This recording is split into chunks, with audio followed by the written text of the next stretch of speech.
Greetings indie game fans, welcome back to I Dream of Indie. Ole Gamer Joe here with another review for you today. We're looking at Zero Strain, an interesting shooter just recently released onto the PlayStation 4, Nintendo Switch, and the Xbox One as of August 13th, 2020.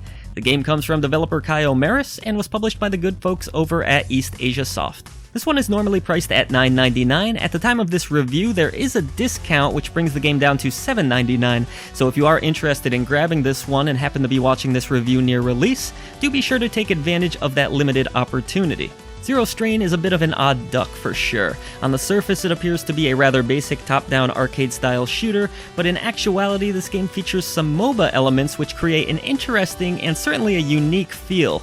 As the game begins, you're greeted by a pretty young girl with a great hairstyle. I mean, just check out those awesome fades that she has going on. Seemingly out of nowhere, she wisps you away into her garage, requesting that you help her fly catalysts, which are what this game refers to as ships. In desperate need of pilots, she quickly begins to train you, which is where the game's tutorial kicks in. You may have mistakenly thought that Zero Strain was a twin-stick shooter, but that's not exactly the case here. Your main attack won't dish out a ton of damage, but at the least you can hold down the square button so that you aren't constantly mashing in order to fire.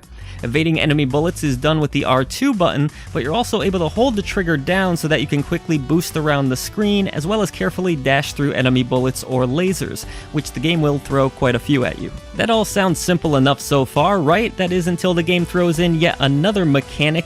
Each catalyst, of which there are many that can be unlocked throughout gameplay, has a unique set of sub-attacks to go along with it. Some of these may be shields, others may be homing missiles. You'll have to hold down the L2 button and then utilize the three face buttons to access these unique abilities. Of course, you can't just spam away with these special attacks, so you will need to utilize them carefully, as the only way to earn them back is through taking down enemies either by boosting through them or blasting away with your standard fire.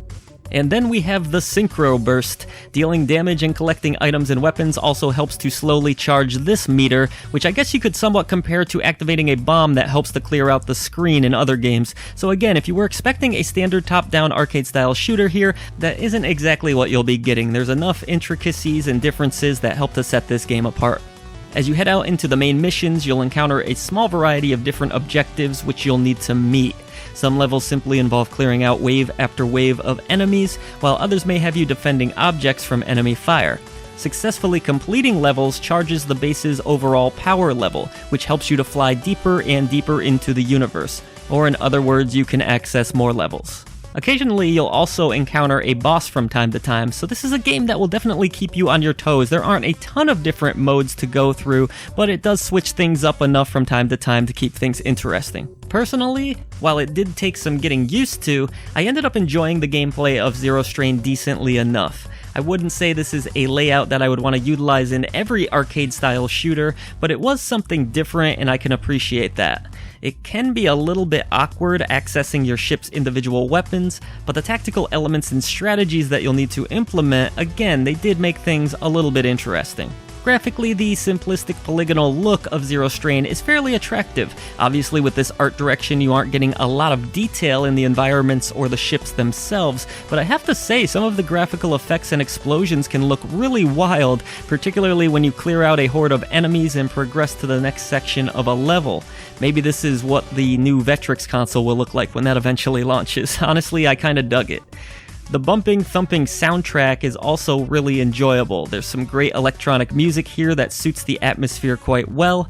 I enjoyed almost every track that I came across, and the explosions and bullets that often swarm the screen all sounded really great too. So on the whole, the presentation and sound design featured in Zero Strain is pretty great. This graphical style obviously won't be for everyone, but I personally enjoyed it, and no, they're not actually making a new Vectrex.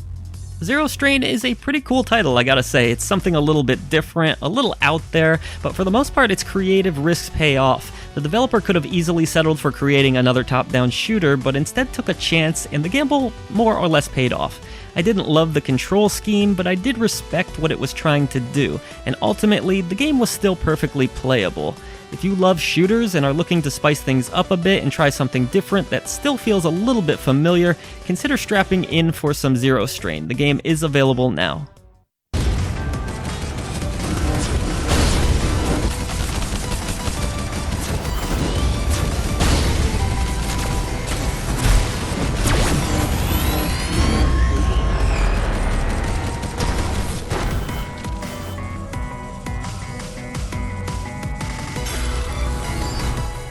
So will you be checking out Zero Strain? Let us know in the comments section below. And if you have enjoyed our video coverage today, consider hitting the subscribe button. Help us to bring a voice to the voiceless ones in gaming.